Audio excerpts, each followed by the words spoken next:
নমস্কার বন্ধুরা, আমি সুচরিতা। সবাইকে স্বাগত জানাচ্ছি কিপ গ্রুমিং চ্যানেলে। বন্ধুরা, আশা করছি সবাই ভালো আছেন এবং সুস্থ আছেন। সামনেই আসতে চলেছে জন্মাষ্টমী, অর্থাৎ শ্রীকৃষ্ণের জন্মতিথি। ভাদ্র মাসের কৃষ্ণপক্ষের অষ্টমী তিথিতে কংসের অত্যাচার থেকে জগৎ সংসারকে রক্ষা করবার জন্য আবির্ভূত হয়েছিলেন ভগবান শ্রী হরিবিষ্ণুর সবচেয়ে সুন্দর অবতার শ্রীকৃষ্ণ। তারই জন্মতিথিকে পালন করা হয় জন্মাষ্টমী রূপে। আমার প্রচুর বন্ধুরা অনুরোধ করেছিলেন যে জন্মাষ্টমী তিথিতে কিভাবে তারা বাড়িতে খুবই সহজ সরলভাবে শ্রীকৃষ্ণের পূজা করতে পারেন তার উপর একটি ভিডিও বানাতে। আজকের এই ভিডিওটি আমার প্রচুর বন্ধুদের অনুরোধে বানানো হয়েছে। তো চলুন বন্ধুরা, ভিডিওটি শুরু করা যাক। মূল পর্বে যাওয়ার আগে আমার সকল বন্ধুদের কাছে একটাই অনুরোধ করব যে ভিডিওটি সম্পূর্ণ রূপে দেখুন। ভালো লাগলে কিন্তু অবশ্যই লাইক, কমেন্টস এবং শেয়ার করবেন। আর যদি চ্যানেলে নতুন হন তাহলে অবশ্যই চ্যানেলটিকে সাবস্ক্রাইব করে আমার সাথে থাকবেন। আমি সাধারণত আমার বন্ধুদের উদ্দেশ্যে আপকামিং পুজো পাঠ এবং তত্ত্বকথার ওপর ভিডিও বানিয়ে থাকি। সেই সমস্ত ভিডিওগুলি পাওয়ার জন্য অবশ্যই চ্যানেলটিকে সাবস্ক্রাইব করুন। আর যদি বন্ধুরা আপনি অলরেডি চ্যানেলটিকে সাবস্ক্রাইব করে দিয়ে থাকেন তাহলে আপনাকে অসংখ্য অসংখ্য ধন্যবাদ। এই বছর জন্মাষ্টমীর তিথির বিস্তার 2 দিন ধরে, তাই প্রচুর বন্ধুদের মনে সংশয় সৃষ্টি হয়েছে। স্মার্ত মতে এই বছর জন্মাষ্টমী পালন করা হবে ইংরাজির 6 সেপ্টেম্বর 2023, বাংলার 19 ভাদ্র 1430 বুধবার। কিন্তু গোস্বামী মতে পরের দিন পালন করা হবে, অর্থাৎ গোস্বামী মতে পালন করা হবে 7 সেপ্টেম্বর 2023, বাংলার 20 ভাদ্র 1430 বৃহস্পতিবার। 2 দিন পড়ার কারণ হচ্ছে অষ্টমী তিথি পড়ার সময়। অষ্টমী লাগছে বুধবার রাত্রি 8:12 থেকে এবং থাকবে বৃহস্পতিবার রাত্রি 8:05 পর্যন্ত। তাই বন্ধুরা, যদি আপনারা চান আপনারা বুধবার দিন রাতে অথবা বৃহস্পতিবার দিনও জন্মাষ্টমী পালন করতে পারেন। চলুন আসা যাক মূল পর্বে। স্নান সেরে শুদ্ধ বস্ত্রে ঠাকুর ঘরে এসে প্রথমেই করে নেব আচমন। ওম নমো বিষ্ণু, নমো বিষ্ণু, নমো বিষ্ণু। তারপর আমরা হাতটি পরিষ্কার জল দিয়ে ধুয়ে নেব, বস্ত্রে মস্তকে গঙ্গার জল ছিটিয়ে নেব। আজকের পুজোতে আমাদের লাগবে সাদা চন্দন। এখানে আমি সাদা চন্দন বেটে নিচ্ছি। বন্ধুরা, যদি আপনারা চান আপনারা অষ্টগন্ধ অথবা কেশর চন্দনও দিতে পারেন। কেশর চন্দনও দিলে দেখতে খুব সুন্দর লাগবে। আজকে আমি সাদা চন্দনই ব্যবহার করছি। সমস্ত ফুল, মালা, তুলসী পাতা সমস্ত কিছুতে সাদা চন্দন মাখিয়ে নেব। জন্মাষ্টমীর পুণ্যতিথিতে শ্রীকৃষ্ণের অভিষেক করা অন্যতম গুরুত্বপূর্ণ জিনিস, তাই শ্রীকৃষ্ণের অভিষেক অবশ্যই করতে হবে পুজোর আগে। আর অভিষেক করার জন্য সর্বোত্তম হচ্ছে পঞ্চামৃত। এখানে আমি বানিয়ে নিচ্ছি পঞ্চামৃত। নিয়ে নিলাম দুধ, তার মধ্যে দেব সামান্য পরিমাণে টক দই, সামান্য পরিমাণে ঘি, মধু এবং শর্করা। শর্করা অর্থাৎ চিনি অথবা মিছরি, অর্থাৎ দুধ, দই, ঘি, মধু, শর্করা, এই 5টি সামগ্রী একত্রে মিশিয়ে পঞ্চামৃত বানিয়ে নেব। তার উপর দিয়ে দেবো সামান্য ফুলের পাপড়ি এবং একটি তুলসী পাতা। পঞ্চামৃত দিয়ে অভিষেক করার পরে অবশ্যই পরিষ্কার জল দিয়ে অভিষেক করতে হবে। জলটির মধ্যে আমি সামান্য অগরু এবং গোলাপ জলও মিশিয়ে দিলাম।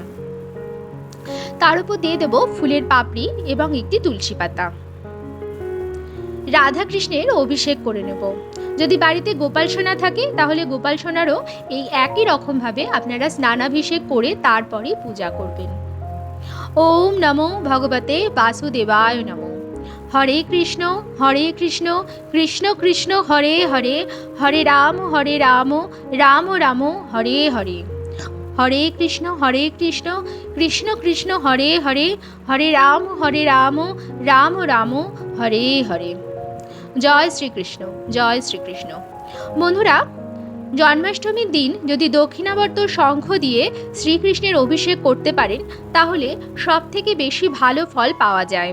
আপনাদের কাছে যদি দক্ষিণাবর্ত শঙ্খ থাকে তাহলে অবশ্যই দক্ষিণাবর্ত শঙ্খ দিয়ে শ্রীকৃষ্ণের স্নানাভিষেক করুন জন্মাষ্টমীর দিন। যদি না থাকে তাহলে জন্মাষ্টমীর দিন বাড়িতে দক্ষিণাবর্ত শঙ্খ প্রতিষ্ঠাও করতে পারেন। দক্ষিণাবর্ত শঙ্খ শ্রীকৃষ্ণের অত্যন্ত প্রিয়। আর জন্মাষ্টমী তিথিতে পুষ্পাভিষেক করতে কিন্তু ভুলবেন না। এখানে আমি একটি হলুদ রঙের আসন বিছিয়ে দিয়েছি। শ্রীকৃষ্ণের হলুদ রং অত্যন্ত পছন্দের, তাই জন্মাষ্টমীর দিন অবশ্যই হলুদ রঙের আসন, হলুদ রঙের বস্ত্র এবং হলুদ ফুল নিয়ে আসবেন। আমরা আসনটা প্রথমে কিন্তু শুদ্ধ করে নেব গঙ্গার জল দিয়ে এবং তারপরে আসনটির ওপর বিছিয়ে দেব ফুলের পাপড়ি। ফুলের পাপড়ি বেছানো আসনেই রাধা কৃষ্ণকে বসানো হবে। জন্মাষ্টমী তিথিতে নতুন বস্ত্র তো আনাই হয়। শ্রীকৃষ্ণের হলুদ রং যেহেতু অত্যন্ত পছন্দের, তাই জন্মাষ্টমী তিথিতে অবশ্যই শ্রীকৃষ্ণের জন্য একটি হলুদ রঙের পোশাক নিয়ে আসতে হয়। আপনার যদি অন্য রং পছন্দ হয় সেটিও নিয়ে আসতে পারেন, কিন্তু একটি হলুদ রঙের পোশাক অবশ্যই আনবেন। আজ আমি হলুদ রঙের পোশাকেই আমার রাধা গোবিন্দকে সাজাবো। তাছাড়া নতুন অলংকারও নিয়ে আসতে হয়, শ্রীকৃষ্ণের পছন্দের বাঁশি নিয়ে আসতে হয়, ইত্যাদি নানা রকম জিনিস যা কিছু গোপাল সোনার পছন্দের, শ্রীকৃষ্ণের পছন্দের, সেগুলি জন্মাষ্টমী তিথিতে নিয়ে আসতে হয়। গোপাল সোনাকে এই বস্ত্রটি পরাবো আর সমস্ত বস্ত্রের ওপর আমি দিয়ে দিলাম গঙ্গার জল আর একটুখানি অগরু। অগরু এক প্রকারের আতর, দশকর্মার দোকানে পেয়ে যাবেন। খুব ভালো লাগে এর গন্ধটি এবং এই গন্ধটি শ্রীকৃষ্ণের অত্যন্ত পছন্দের। এই সিংহাসনটির ওপর আমি গোপাল সোনাকে বসিয়ে দিলাম আর গোপাল সোনার সাজ শৃঙ্গার করিয়ে দেব।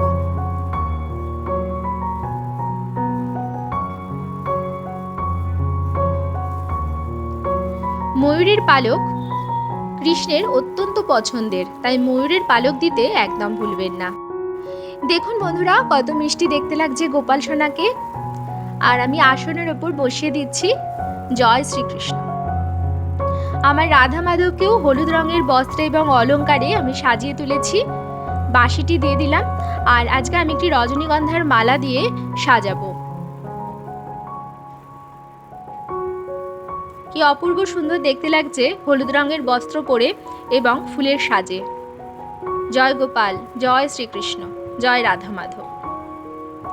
এবার আমি একটি তেলের প্রদীপ ধরিয়ে নেব আর ধরিয়ে নেব 3টি ধূপকাঠি।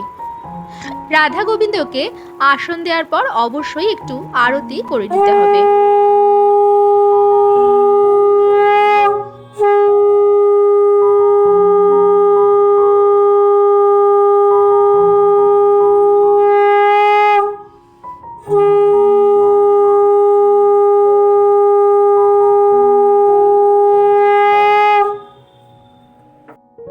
এখানে আমি রাধা কৃষ্ণের জন্য এবং গোপাল সোনার জন্য ভোগ নিবেদন করে দিচ্ছি।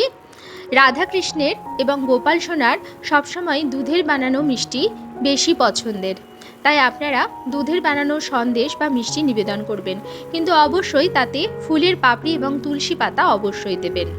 জন্মাষ্টমীর পুজোর প্রধান যে ভোগটি, যেটি ছাড়া জন্মাষ্টমীর পুজো অসম্পূর্ণ, সেটি হচ্ছে মাখন মিছরি। আর কিছু দিন বা না দিন অবশ্যই কিন্তু গোপালকে মাখন মিছরির ভোগ দেবেন। আমি এখানে কিছু গোটা ফল নিবেদন করছি, আপনারা চাইলে ফল কুচিয়েও নিবেদন করতে পারেন। অবশ্যই তার উপরে তুলসী পাতা এবং ফুলের পাপড়ি দিয়ে নেব। আর এখানে আমি লুচি সুজির ভোগ নিবেদন করছি। আপনারা চাইলে পায়েসও বানাতে পারেন। আমাদের জন্মাষ্টমী তিথিতে চালের ভোগ দেওয়া হয় না, তো সেই জন্য জন্মাষ্টমী তিথিতে চাল বাদ দিয়ে অন্যান্য ভোগ দেওয়া যেতে পারে। তাছাড়া তালের জিনিস বানিয়ে দেওয়া হয়, সেটা জন্মাষ্টমী তিথি যখন হবে তখন বানিয়ে দেওয়া হবে। জন্মাষ্টমীর আগে আমাদের বাড়িতে তাল ঢোকে না, জন্মাষ্টমীর সময়ই তাল প্রথমবার আমাদের বাড়িতে আসে। গোপাল সোনাকে চন্দনের তিলক করে দেব। জয় গোপাল। সাদা চন্দন সহযোগে একটি হলুদ রঙের ফুল নিবেদন করছি। ওম নমো ভগবতে বাসুদেবায় নমো, ওম নমো ভগবতে বাসুদেবায় নমো। জয় শ্রীকৃষ্ণ, জয় শ্রীকৃষ্ণ, জয় শ্রীকৃষ্ণ। সাদা চন্দন সহযোগে এই তুলসী দলটি আমি পরে নিবেদন করছি, আগে নিবেদন করলে একদমই দেখা যেত না। এবার আমি শ্রীকৃষ্ণের ললাটেও চন্দনের তিলক করে দিচ্ছি, রাধারানীর ললাটেও তিলক করে দিলাম। সাদা চন্দন সহযোগে দুটি তুলসী পাতা নিবেদন করছি।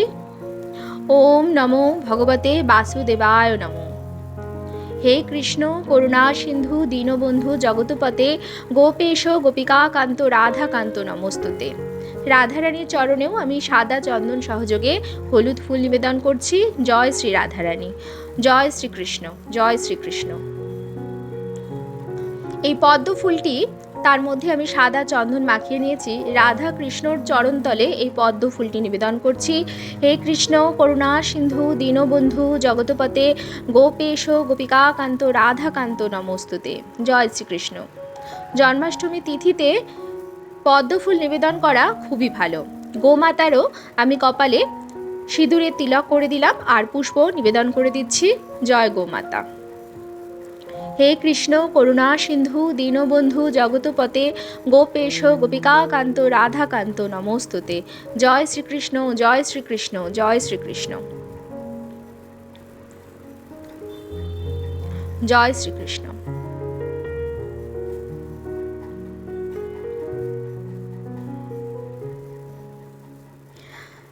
ময়ূরের এই পালক রাধা কৃষ্ণের খুবই পছন্দের, তাই ময়ূরের পালক একটি অবশ্যই নিয়ে আসবেন জন্মাষ্টমীর সময় এবং কৃষ্ণের কাছে ময়ূরের পালকটি রাখবেন। এবার আমি করে নেব আরতি। ঠাকুর ঘরে এসেই আমি একটি তেলের প্রদীপ আর 3টি ধূপকাঠি ধরিয়ে নিয়েছিলাম। এখন আমি একটি ঘিয়ের প্রদীপ, পঞ্চপ্রদীপ এবং কর্পূর দিয়ে আরতি করে নেব।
জন্মাষ্টমী তিথিতে পূজার পরে অবশ্যই শ্রীকৃষ্ণের জন্মাষ্টমীর ব্রত কথা এবং শ্রীকৃষ্ণের অষ্টোত্তর শত নাম পাঠ করা উচিত।